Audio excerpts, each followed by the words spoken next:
ही आपण एक मेथीची जुडी घेतलेली आहे। आता आपण ही मेथी आहे ती छान अशी निवडून घेणार आहोत। आता ही मी मेथीची जुडी आहे ती पूर्ण निवडून घेतलेली आहे व तिला स्वच्छ धुवून घेतलेली आहे व ती बारीक कट करून घेतलेली आहे। आपण आता त्यासाठी 7-8 लसणाच्या पाकळ्या ठेचून घेतलेल्या आहेत, तसेच 2 हिरव्या मिरच्या उभ्या चिरून घेतलेल्या आहेत। आता आपण एक कढई तापत ठेवलेली आहे व त्यामध्ये 2 चमचे तेल घातलेले आहे व तेल तापल्यावरती आपण पाव चमचा जिरे व पाव चमचा मोहरी घालून घेतलेली आहे।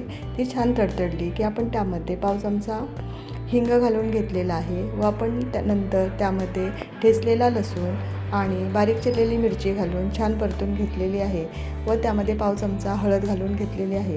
हे छान परतल्यावरती आपण त्यामध्ये बारीक चिरलेली मेथी घालून घेणार आहोत व ती ही छान परतून झाल्यावर त्यामध्ये आपण चवीनुसार मीठ घालून घेतलेलं आहे। पहा, आता हे छान मिक्स झाल्यावर आपण त्यावरती झाकण ठेवून 5 मिनिटं स्टीम देऊन घेणार आहोत। आपण हे झाकण ठेवलेलं आहे। पहा, आता 5 मिनिटं झालेली आहेत। वाफेवरती भाजी छान शिजते।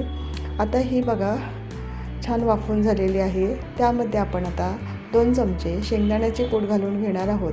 त्यामध्ये भाजीला छान चव येते आणि त्याचा कडवटपणाही कमी होतो। आता ही आपली भाजी तयार झालेली आहे। पहा, चवीला अतिशय सुंदर लागते, झटपट होते। तुम्हालाही आवडले तर नक्की लाईक, शेअर आणि सबस्क्राईब करा। थँक्यू।